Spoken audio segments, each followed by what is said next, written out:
बहुत साल पहले जेम्स बॉन्ड की एक मूवी आई थी और उसके अंदर एक बहुत ही फेमस डायलॉग था कि अगर आप स्विस बैंकर के ऊपर भरोसा नहीं कर सकते हो तो पता नहीं इस पूरी दुनिया में होगा क्या। ऐसे बहुत सारी मूवीज हैं जिसके अंदर गन पॉइंट पे स्विस बैंक के एम्प्लॉयज को रखा गया है और उनसे इन्फॉर्मेशन लेने की ट्राई करी गई है, लेकिन वो इन्फॉर्मेशन फिर भी नहीं देते हैं। अब सवाल ये है कि स्विस बैंक इतना फेमस क्यों है और इंडिया या फिर दुनिया भर के पावरफुल और बहुत ही ज्यादा अमीर लोग स्विस अकाउंट के अंदर अपना पैसा क्यों रखते हैं। साथ ही साथ स्विस बैंक के अंदर जो नंबर्ड अकाउंट होता है वो इतना ज्यादा फेमस क्यों है।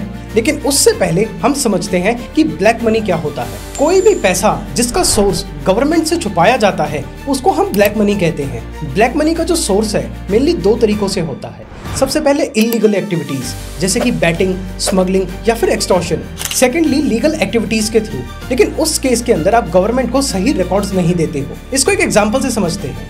मानिए एक शॉपकीपर है जो कि अपना सामान बेच रहा है, वो बिल्कुल भी इलीगल नहीं है, लेकिन अगर वो सामान बेचने के बाद बिल नहीं देता है और अपने कैश को एक्यूमुलेट कर रहा है, वो एक ब्लैक मनी में आ जाता है। एक आइडियल इकोनॉमी के अंदर गवर्नमेंट के पास हर एक ट्रांजैक्शन का रिकॉर्ड होना चाहिए और जिस ट्रांजैक्शन का रिकॉर्ड नहीं है वो ब्लैक मनी कहलाता है। ब्लैक मनी को आप इतनी आसानी से मार्केट के अंदर यूज नहीं कर सकते हो, इसलिए पहले आपको अपने ब्लैक मनी को व्हाइट में कन्वर्ट करवाना पड़ता है, जिसका सबसे फेमस तरीका है स्विस बैंक अकाउंट के अंदर पैसे जमा करवाना। हम जो ये नाम सुनते हैं स्विस बैंक, ये एक्चुअली में कोई एक सिंगल बैंक नहीं है, बल्कि स्विट्जरलैंड के अंदर जितने भी बैंक्स हैं उनको स्विस बैंक बोला जाता है। लेकिन स्विट्जरलैंड के जो बैंक्स हैं वो अपने खास पॉलिसीज की वजह से पूरी दुनिया के अंदर फेमस है। 1730 के अंदर स्विट्जरलैंड में एक लॉ बनाया गया था जिसके अकॉर्डिंग बैंक जो है वो अपने कस्टमर्स की डिटेल किसी के साथ भी शेयर नहीं करेंगे। इसी लॉ की वजह से यूरोपियन या फिर पूरी दुनिया में अलग अलग कंट्रीज के लोग अपना सारा पैसा स्विस बैंक के अंदर जमा करवाने लग गए और यहीं से शुरू हुआ था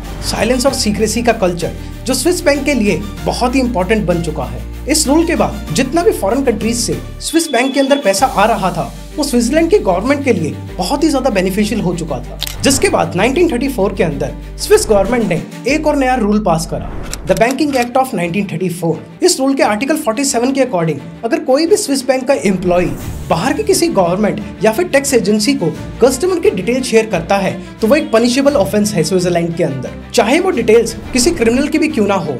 अगर कोई भी एम्प्लॉय कस्टमर की डिटेल शेयर करता था तो उसको 5 साल की सजा हो सकती थी और उस वक्त के हिसाब से ये दुनिया का सबसे स्ट्रिक्ट बैंकिंग लॉ था और आज भी ये बहुत ही स्ट्रिक्ट माना जाता है। और इसी वजह से स्विट्जरलैंड पूरी दुनिया के अमीर और पावरफुल लोगों के लिए एक बहुत इंपॉर्टेंट प्लेस बन गया, क्योंकि वहाँ पे वो अपनी वेल्थ को स्टोर कर सकते थे बिना अपनी गवर्नमेंट को इन्फॉर्मेशन प्रोवाइड करे। यहाँ तक कि ओसामा बिन लादेन की भी फर्स्ट चॉइस स्विस बैंक ही होते थे। स्विस बैंक की सबसे बड़ी खासियत ये है कि ये कंट्री बहुत ही ज्यादा न्यूट्रल है, इसका कोई भी दुश्मन नहीं है। कोल्ड वॉर के टाइम पे भी जब बाकी कंट्रीज को यूएसए और सोवियत यूनियन के बीच में डिसाइड करना पड़ रहा था, जब भी स्विस गवर्नमेंट बहुत ही ज्यादा न्यूट्रल थी। इतना ही नहीं बल्कि वर्ल्ड वॉर 2 के अंदर भी स्विट्जरलैंड गवर्नमेंट बिल्कुल ही न्यूट्रल थी। साथ ही साथ 1951 के बाद स्विट्जरलैंड टिल डेट किसी भी वॉर के अंदर इंडल्ज नहीं हुआ है और ये स्विट्जरलैंड के लिए एक बहुत बड़ा एडवांटेज रहा है। इतना ही नहीं, जब वर्ल्ड वॉर के टाइम पे बाकी कंट्रीज जर्मनी के अंदर हिटलर के ऊपर अटैक करने वाली थी, उन्होंने अपना पैसा स्विट्जरलैंड के स्विस बैंक्स में जमा करवाना शुरू कर दिया था। अभी थोड़े टाइम पहले कुछ डॉक्यूमेंट्स अनकवर्ड हुए थे जिसके अकॉर्डिंग 1944 में हेनरिच हिमलर ने एक ट्रेन भेजी थी जिसके अंदर हजारों करोड़ों का गोल्ड, ज्वेलरी, बहुत ही महंगी पेंटिंग्स थी और उसको स्विस बैंक के वॉल्ट्स में जमा करवा दिया गया था। लेकिन ये जरूरी नहीं है कि सिर्फ अमीर लोग ही स्विस बैंक के अंदर अपना पैसा जमा करवाते हैं, बल्कि कई बार लोग अपनी सीक्रेसी को मेंटेन करने के लिए स्विस बैंक के अंदर अपना अकाउंट खुलवा के उसमें पैसा जमा करवा देते हैं। साथ ही साथ कई बार ऐसी कंट्रीज जो बहुत ही अनस्टेबल रहती हैं वो भी स्विस बैंक के अंदर अपना पैसा जमा करवा देती है, जैसे कि सोमालिया, अफगानिस्तान, यमन। और इसी के साथ साथ स्विट्जरलैंड की जो करेंसी है स्विस फ्रैंक, वो बहुत ही प्रीमियम करेंसी के अंदर आती है पूरी दुनिया में। इन्हीं सब रीजंस की वजह से स्विस बैंक को बहुत ही रिलायबल माना गया है और आज भी उसकी रेपुटेशन उतनी ही मेंटेन है जितनी 100 साल पहले थी। और इसी वजह से G20 के अंदर OECD ग्रुप के मेंबर्स स्विट्जरलैंड के ऊपर हमेशा प्रेशर बनाते हैं कि वो अपनी गवर्नमेंट की पॉलिसीज को, खासकर की बैंकिंग लॉज को थोड़ा सा लूजन अप करे। लेकिन स्विट्जरलैंड की गवर्नमेंट ने हमेशा ही इन सारी कंट्रीज की बातों को इग्नोर ही नहीं करा, बल्कि उल्टा और ज्यादा स्ट्रिक्ट लॉज बनाना शुरू कर दिया। अब हम समझते हैं कि स्विस बैंक के अंदर अगर आपको अकाउंट खोलना है तो कैसे ओपन किया जा सकता है। पूरी दुनिया के अंदर किसी भी कोने के अंदर कोई भी आदमी स्विस बैंक के अंदर अपना अकाउंट खुलवा सकता है, लेकिन इसमें एक छोटा सा कैच है, आपके पास मिनिमम 1 लाख स्विस फ्रैंक होने चाहिए और मैक्सिमम या अपर लिमिट कोई भी हो सकती है। साथ ही साथ आपका अकाउंट ओपन करने के लिए आपका पासपोर्ट की वैलिडिटी कम से कम 6 महीने की होनी चाहिए और आपकी एज 18 ईयर्स से ऊपर की होनी चाहिए। ऐसे ही छोटे मोटे क्राइटेरिया है इस बैंक के अंदर अपना अकाउंट ओपन करवाने के लिए। इसी के साथ साथ आपको एक रेज्यूमे भी सबमिट करवाना पड़ेगा और आपको उसमें मेंशन करना पड़ेगा कि आपके इनकम का सोर्सेज क्या है। स्विट्जरलैंड के बैंक्स ने अपने इंटरनेशनल कस्टमर्स के लिए बहुत ही सारी फैसिलिटीज अवेलेबल करवाई हैं, जैसे कि कोई भी लैंग्वेज के अंदर आप इनसे बात कर सकते हैं, चाहे आप किसी भी टाइम जोन के अंदर हो। ये 24/7 आपके लिए अवेलेबल रहते हैं। पहले के टाइम में ये प्रोसेस बहुत ही ज्यादा सिंपल होता था, लेकिन आज के टाइम पॉलिटिकल और बाकी कंट्रीज के प्रेशर की वजह से स्विट्जरलैंड ने बहुत सारे नए रूल्स को लागू करा है, जिसकी वजह से पहले के मुकाबले स्विस बैंक के अंदर अकाउंट खुलवाना थोड़ा सा मुश्किल हो गया है। लेकिन इन सब चीजों के बावजूद भी कोविड के बाद स्विस बैंक के अंदर बहुत ही ज्यादा पैसा आना शुरू हो गया था। जैसे पहले वीडियो के अंदर मैंने वर्ल्ड वॉर का एग्जांपल दिया था, सेम वैसे ही जब रशिया और यूक्रेन का वॉर शुरू हुआ था तो दोनों कंट्रीज की गवर्नमेंट ने और अमीर लोगों ने या फिर बहुत इंपॉर्टेंट लोगों ने अपना काफी पैसा स्विस बैंक के अकाउंट्स में ट्रांसफर करना शुरू कर दिया था। नॉर्मल अकाउंट स्विस बैंक के अंदर कोई भी खोल सकता है, आप या फिर मैं। हमें बस मिनिमम क्राइटेरिया और रिक्वायरमेंट्स को मैच करना है। लेकिन जो स्विस बैंक है वो अपने नंबर्ड अकाउंट के लिए बहुत ही ज़्यादा फेमस है, जहाँ पे पावरफुल और रिच लोग अपना पैसा रखते हैं। नंबर्ड अकाउंट को स्विस बैंक में खुलवाना इतना इजी प्रोसेस नहीं है। उसके लिए आपको फिजिकली स्विट्जरलैंड में प्रेजेंट होना पड़ता है ताकि आपकी प्राइवेसी का पूरा ध्यान रखा जा सके। दुनिया के कोई भी पावरफुल कंट्री क्यों ना हो, अगर उसका स्विट्जरलैंड के साथ टैक्स रिलेटेड इन्फॉर्मेशन शेयर करने का कोई एग्रीमेंट नहीं है तो स्विस बैंकर्स आपकी इन्फॉर्मेशन को बिल्कुल भी उस गवर्नमेंट के साथ शेयर नहीं करेंगे। नंबर अकाउंट के अंदर आपके नाम की जगह एक यूनिक कोड होता है, जिसके बारे में बहुत ही कम ऑफिशियल्स को पता होता है कि एक्चुअली में इस नंबर के पीछे कौन आदमी है। जहां नॉर्मली जब हम किसी को पैसे ट्रांसफर करते हैं तो IFSC कोड या फिर ब्रांच कोड हम भरते हैं, लेकिन नंबर अकाउंट के अंदर सिर्फ आपको नंबर शेयर करना होता है और बाकी डिटेल्स अपने आप मैच हो जाती है। साथ ही साथ बैंक के सिर्फ और सिर्फ बहुत ही गिने चुने 3-4 लोग होते हैं जिनको आपकी इस इंफॉर्मेशन या फिर ट्रांसफर के बारे में पता होता है। आपकी सीक्रेसी मेंटेन करने के लिए स्विस बैंक आपको ये फैसिलिटीज प्रोवाइड करता है। लेकिन ऐसा भी नहीं है कि नंबर्ड अकाउंट्स के अंदर कोई कैसा भी ब्लैक मनी डाल सकता है। इसकी भी बहुत स्ट्रिक्ट चेकिंग होती है, बहुत सारी ऑब्लिगेशंस हैं जिसको फॉलो करना पड़ता है। और अगर एक बार आपका स्विस बैंक अकाउंट खुल गया है तो स्विस बैंकर्स के लिए आपकी इन्फॉर्मेशन उनके लिए टॉप प्रायोरिटी होती है कि वो किसी के साथ भी शेयर नहीं करेंगे। स्विस बैंक के नंबर अकाउंट के अंदर कंप्यूटर सिस्टम में भी कोई भी इन्फॉर्मेशन नहीं होती है कि ये अकाउंट किसका है, ना ही आपकी कभी बैंक स्टेटमेंट के अंदर आपकी डिटेल्स आएंगी। सिर्फ और सिर्फ एक नंबर होता है जिससे पूरा का पूरा आपका अकाउंट कंट्रोल होगा। इस नंबर्ड अकाउंट को मेंटेन करना भी थोड़ा महंगा होता है as compared to the normal one. साथ ही साथ अगर आप स्विट्जरलैंड के रेजिडेंट नहीं हो और आप किसी और कंट्री से हो तो वो आपको नॉन रेजिडेंट फी भी एक चार्ज करेगा।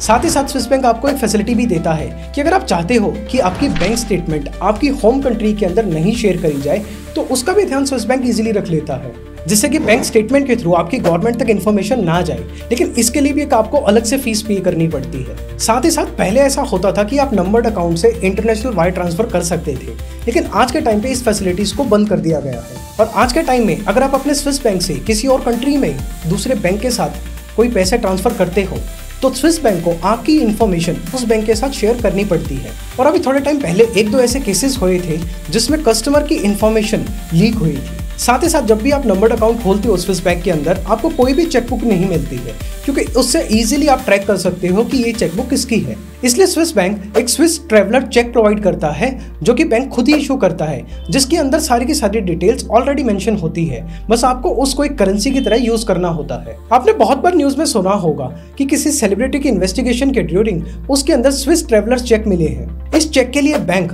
1% of the total amount charge करता है। इन सब चीजों के अलावा स्विस बैंक आपको सेफ डिपॉजिट बॉक्स भी देता है, सेम वैसे ही जैसे नॉर्मल बैंक्स आपको लॉकर प्रोवाइड करते हैं। बस इसमें फर्क ये है कि ये बहुत ही बड़े स्केल्स के ऊपर होता है और ये सेफ डिपॉजिट बॉक्स आपके अकाउंट के साथ कनेक्टेड होता है। साथ ही साथ स्विस बैंक अपने स्पेशल कस्टमर्स के लिए एक वॉल्ट भी प्रोवाइड करता है जो कि बहुत हिडन प्लेसेस पे होती है। ये स्टोरेज फैसिलिटीज इतनी यूनिक जगह पे होती है जहाँ पे आप इजीली अपना गोल्ड, डायमंड या फिर कोई भी प्रीशियस चीज रख सकते हो, क्योंकि वहाँ पे आप इतनी इजीली पहुंच ही नहीं पाओगे अगर उसको चुराना भी होगा तो। ऐसे ही स्विस बैंक्स ने स्विट्जरलैंड मिलिट्री के कुछ पुराने बंकर्स को खरीद लिया था और उनको लॉकर से वॉल्ट के अंदर कन्वर्ट कर दिया गया है और इन वॉल्ट्स के पास आप हेलीकॉप्टर का यूज करके ही जा सकते हो। लेकिन ये जो वॉल्ट्स हैं ये सब कस्टमर्स के लिए अवेलेबल नहीं होती है।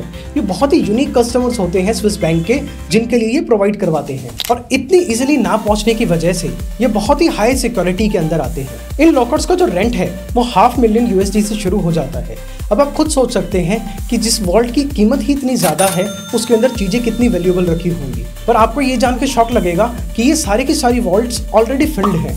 कोई भी वॉल्ट ऐसी नहीं है जो खाली होगी। 2008 के फाइनेंशियल क्राइसिस के बाद लोगों का जो भरोसा था बैंक्स और बाकी जगहों के ऊपर वो बिल्कुल ख़त्म हो चुका था, जिसकी वजह से बहुत लोगों ने अपने कैश को कन्वर्ट करवा के या फिर अपनी एसेट्स को कन्वर्ट करवा के गोल्ड या डायमंड में करवा ली थी, जिसकी वजह से उन्होंने वो सारा का सारा गोल्ड और फिजिकल ऑर्नामेंट्स इन बंकर्स या वॉल्ट्स में जाके रख दिया था। कुछ सिचुएशंस के अंदर स्विस बैंकर्स बाकी की गवर्नमेंट के साथ आपकी डिटेल्स शेयर कर सकते हैं आज के टाइम पे, लेकिन उस केस के अंदर क्रिमिनल एविडेंस होना चाहिए। स्विट्जरलैंड के अंदर टैक्स फ्रॉड को एक बड़ा क्राइम नहीं माना जाता है, इसलिए वो टैक्स फ्रॉड के लिए किसी भी कस्टमर की इन्फॉर्मेशन को शेयर नहीं करते हैं। लेकिन वहीं अगर टेररिस्ट फंडिंग या फिर मनी लॉन्ड्रिंग के केसेस हैं उसके अंदर Swiss bankers information easily share कर देते हैं बाकी गवर्नमेंट्स के साथ। लेकिन इसमें भी एक ट्विस्ट है, स्विस बैंकर्स सिर्फ आपकी इन्फॉर्मेशन शेयर करेंगे, उनके अकाउंट में जो पैसा है आपका वो बिल्कुल भी वापस नहीं करा जाएगा। बट पहले के ज़माने में ऐसा नहीं था। स्विस बैंक किसी भी हालत में आपकी इन्फॉर्मेशन शेयर नहीं करते थे। स्विस बैंक की एक खास बात है, अब नॉर्मली क्या होता है जब कस्टमर्स अपना पैसा बैंक में जमा करवाते हैं तो उनको 2.5 से 7% तक का इंटरेस्ट मिलता है, लेकिन स्विस बैंक में ऐसा नहीं होता है, बल्कि उनका जो इंटरेस्ट है वो -0.75 होता है। मतलब आपको इंटरेस्ट देना पड़ेगा। अगर आपके पास 1 लाख रुपए हैं तो आपको उसके ऊपर 750 रुपीज़ का इंटरेस्ट पे करना पड़ेगा। लेकिन फिर भी लोग यहाँ पे पैसा जमा करवाते हैं और प्रॉफिट में रहते हैं, जिसके पीछे का रीज़न है स्ट्रॉन्ग और stable economy. 1 Swiss franc 94 rupees के बराबर होता है, वहीं 2010 के अंदर 1 स्विस फ्रैंक 44 रुपीज़ के अंदर होता था। मतलब 2010 के अंदर किसी ने अपना पैसा अगर स्विस बैंक के अंदर डाला था तो वो 2024 आते आते डबल हो चुका होता। स्विट्जरलैंड की जो इकोनॉमी है बाकी कंट्रीज़ के मुकाबले बहुत ही अलग है। सबके अंदर जो इन्फ्लेशन होता है वो प्लस में चलता है, लेकिन स्विट्जरलैंड के अंदर जो इन्फ्लेशन है वो नेगेटिव में चलता है। और अगर इन्फ्लेशन हो भी जाता है तो ज़्यादा से ज़्यादा 1 या 2% तक जाता है। जैसे कि 2022 के अंदर जब कंट्री इकोनॉमिक क्राइसिस के अंदर थी तब उनका इन्फ्लेशन रेट 1.3% हो गया था। स्विट्जरलैंड की इकोनॉमी इतनी स्टेबल है कि सारी की सारी कंट्रीज उसके साथ जुड़े रहना चाहती है। अगर किसी स्विस बैंक के कस्टमर की डेथ हो जाती है और उसका नॉमिनी होता है तो उसका पैसा इजीली नॉमिनी को ट्रांसफर कर दिया जाता है। और अगर कोई भी नॉमिनी नहीं है तो स्विस बैंक वालों को खुद भी पता नहीं लगेगा कि इस अकाउंट होल्डर की डेथ हो चुकी है, क्योंकि उनके लॉस के अकॉर्डिंग वो किसी भी कस्टमर्स को बिल्कुल भी फोन नहीं करते। इसलिए थोड़े साल पहले स्विस बैंक के अंदर एक नया रूल लाया गया था कि आपको कस्टमर्स को 10 साल में एक बार कांटेक्ट जरूर करना है ताकि पता लगाया जा सके वो जिंदा है या मर गए हैं। और सिर्फ यही एक केस है जिस सिचुएशन के अंदर स्विस बैंक के जो बैंकर्स हैं वो अपने कस्टमर्स को कांटेक्ट कर सकते हैं। स्विस बैंक की इन्हीं स्ट्रिक्ट रूल्स की वजह से पूरी दुनिया में प्रॉब्लम्स क्रिएट होने लग गई थी। 2014 के अंदर organisation of economic cooperation and development ने एक डिक्लेरेशन बनाई जिसमें स्विट्जरलैंड और इंडिया के समेत 50 अलग अलग कंट्रीज ने डिक्लेरेशन के ऊपर साइन करा। ये वही टाइम है जब पूरे इंडिया के अंदर स्विस बैंक से ब्लैक मनी वापस लाने की बात चल रही थी। और 2018 के अंदर मोदी सरकार ने यह प्रॉमिस करा कि वो स्विस बैंक से वापस पैसा लेके आएंगी, जिसके बाद स्विट्जरलैंड और इंडिया के बीच में automatic exchange of information system establish किया गया। इस सिस्टम के तहत स्विस बैंकर्स ने उनकी सारी की सारी इंफॉर्मेशन इंडिया के पास भेजना शुरू कर दिया था। और इसी के बाद 2019 में पहली बार स्विस बैंकर्स ने इंडिया के सारे होल्डर्स की लिस्ट पब्लिश करी थी और इस लिस्ट के अंदर इंडिया के बहुत ही फेमस लोगों के नाम थे। और इसके बाद 2020, 21 और 22 में हर साल एक नई लिस्ट शेयर करी गई थी। और इन लिस्ट के मुताबिक स्विट्जरलैंड फेडरल टैक्स एडमिनिस्ट्रेशन ने कहा कि उन्होंने इंडियन सिटीजन के नाम, address, country of resident, tax identification number, account balance और बैंक डिटेल्स शेयर करी हैं। पर ये डिटेल्स किसी भी काम की नहीं निकलती हैं, क्योंकि ये जो डिटेल्स थी वो सिर्फ टैक्स पर्पस के लिए ही यूज करी जा सकती थी, जो कि एग्रीमेंट में लिखा गया था। और ये सारा का सारा data central board of direct tax के पास रखा गया और उन्हीं को परमिशन दी गई इन सब के ऊपर एक्शन लेने के लिए। OECD की गाइडलाइंस के अकॉर्डिंग ये डाटा पब्लिकली शेयर नहीं किया जा सकता है, लेकिन ये इन्फॉर्मेशन सिर्फ उन अकाउंट्स के ऊपर थी जो कि इंडिया के रेजिडेंट थे। जो नॉन रेजिडेंट थे उनके अकाउंट्स को बिल्कुल भी शेयर नहीं करा गया था। पर इंडिया से बाहर ब्लैक मनी ले जाने के लिए उन लोगों का मेजरली हाथ रहा है जो कि इंडियन सिटीजन ही नहीं है और ना ही उनकी टैक्स डिटेल्स को शेयर करा गया है। कुछ ऐसे छोटी छोटी कंट्रीज हैं जहां पे इतने ज्यादा स्ट्रिक्ट रूल्स नहीं है, तो लोग क्या करते हैं उन कंट्रीज के सिटीजन बन जाते हैं ताकि उनकी इन्फॉर्मेशन को शेयर नहीं किया जा सके।